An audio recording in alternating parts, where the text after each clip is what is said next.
आज बात करते हैं इतिहास के ऐसे सम्राट की जिसने जीत की चोटी पर पहुंचकर युद्ध ही छोड़ दिया। जी हां, ये कहानी है सम्राट अशोक की और उनके उस असाधारण बदलाव की। तो सवाल यही उठता है ना, कि आखिर एक इतना क्रूर योद्धा शांति का दूत कैसे बन गया। यही वो पहेली है जिसे हम आज समझने की कोशिश करेंगे। ये कहानी सिर्फ एक राजा की नहीं, बल्कि एक बहुत बड़े व्यक्तिगत और राजनीतिक बदलाव की है। तो चलिए कहानी में थोड़ा और अंदर चलते हैं। शुरुआत होती है एक बहुत महत्वाकांक्षी और सच कहें तो काफी निर्मम अशोक से। ये वो अशोक हैं जो अभी सम्राट नहीं बने हैं। ये बात काफी दिलचस्प है कि अशोक को दो एकदम अलग अलग नामों से जाना जाता था। एक तरफ चंडाशोक मतलब क्रूर अशोक, और दूसरी तरफ देवानाम प्रिय प्रियदर्शी यानी देवताओं का प्यारा। ये नाम ही उनकी पूरी कहानी बयां कर देते हैं, एक पहले और बाद वाली कहानी। पुरानी कहानियों में तो यहाँ तक कहा जाता है कि अशोक इतने बेरहम थे कि मौर्य सिंहासन के लिए उन्होंने अपने ही 99 भाइयों को मार डाला। अब देखिए, इतिहासकार इस बात पर पूरी तरह सहमत नहीं है, लेकिन ये कहानी उनके शुरुआती स्वभाव की एक, कह सकते हैं, एक शक्तिशाली तस्वीर तो बनाती ही है। तो सवाल यह है कि कलिंग ही क्यों? अशोक ने कलिंग को ही क्यों चुना? इसके पीछे बहुत ठोस रणनीतिक और आर्थिक कारण थे। कलिंग उस वक्त एक बहुत शक्तिशाली स्वतंत्र राज्य था। दक्षिण पूर्व एशिया जाने वाले जरूरी व्यापारिक रास्ते उसी के कंट्रोल में थे। उनकी नौसेना भी काफी मजबूत थी और वो मौर्य साम्राज्य के लिए एक बड़ा खतरा बन सकते थे। और अब आते हैं कहानी के उस निर्णायक मोड़ पर, वो एक घटना जिसने अशोक की जिंदगी और उनके पूरे साम्राज्य का नक्शा ही बदल दिया। हम बात कर रहे हैं कलिंग के उस भयानक युद्ध की।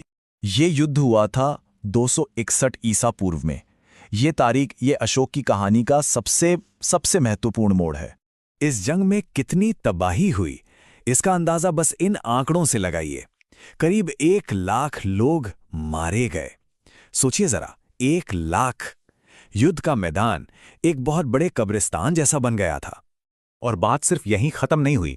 करीब करीब 1.5 लाख लोगों को जबरदस्ती उनके घरों से निकाल दिया गया। तो ये सिर्फ एक सैन्य जीत नहीं थी, ये एक बहुत बड़ी मानवीय त्रासदी थी। और बस यही वो पल था। अशोक ने ये सब तबाही अपनी आंखों से देखी। उनके 13वें शिलालेख में ये लिखा भी है कि 1 लाख सैनिकों को मरता देख उनका दिल कांप गया। उन्हें लगा कि ये जीत नहीं बल्कि इंसानियत की हार है। मतलब अपनी सबसे बड़ी जीत के मौके पर उन्हें अपनी सबसे बड़ी हार महसूस हुई। कलिंग युद्ध की इसी राख से अशोक की एक बिल्कुल नई, एक क्रांतिकारी नीति का जन्म हुआ और उसे नाम दिया गया धम्म। यहीं पर अशोक की सोच में आया बुनियादी बदलाव साफ नजर आता है। उन्होंने दिग्विजय का रास्ता छोड़ दिया, मतलब जंग से जीतना, और अपनाया धम्म विजय का रास्ता, यानी धर्म और नेकी से जीतना। ये सैन्य ताकत से नैतिक नेतृत्व की तरफ एक बहुत बड़ा कदम था। तो ये धम्म आखिर है क्या चीज? देखिए, ये नैतिक और धार्मिक आचरण की एक शाही नीति थी, पूरे साम्राज्य के लिए एक तरह का आचार संहिता। यह कोई एक धर्म नहीं था, बल्कि जीने का एक सही तरीका था। तो इसके मूल सिद्धांत क्या थे? सबसे जरूरी, अहिंसा यानी नॉन वायलेंस। फिर सभी धर्मों के लिए सहिष्णुता, लोगों की भलाई, जैसे अस्पताल बनवाना, सड़कें बनवाना, यहाँ तक कि जानवरों के लिए भी चिकित्सा देखभाल।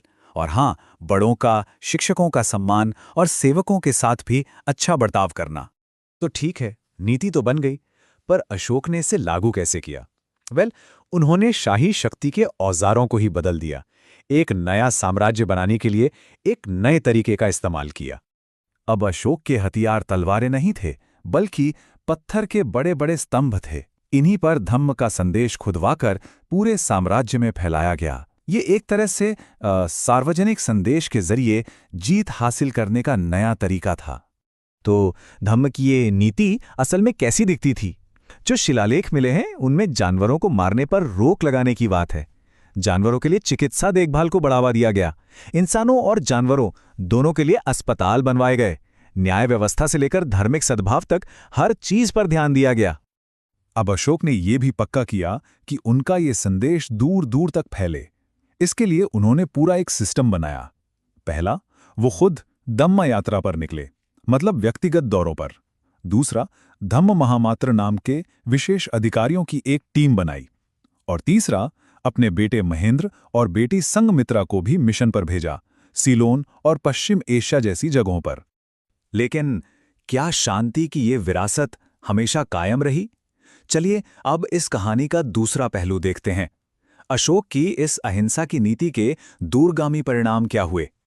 हाँ, ये बात तो सच है कि अशोक के 40 साल के राज में शांति और खुशहाली थी। उनकी नीतियों की वजह से मौर्य साम्राज्य का सैन्य विस्तार रुक गया और देश के अंदर स्थिरता आ गई।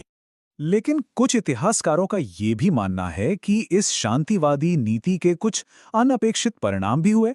सेना को इतने लंबे समय तक नजरअंदाज करने से साम्राज्य की रक्षा करने की क्षमता कमजोर हो गई और शायद यही बाद में उसके पतन का एक कारण भी बना। और यहीं पर यह कहानी हमें एक बहुत ही जरूरी सवाल के साथ छोड़ जाती है। क्या एक सम्राट की शांति की खोज अनजाने में आने वाली पीढ़ियों के लिए उसके साम्राज्य को कमजोर कर सकती है? अशोक की विरासत का यही सबसे बड़ा द्वंद्व है। एक ऐसा सवाल जिस पर आज भी बहस जारी है।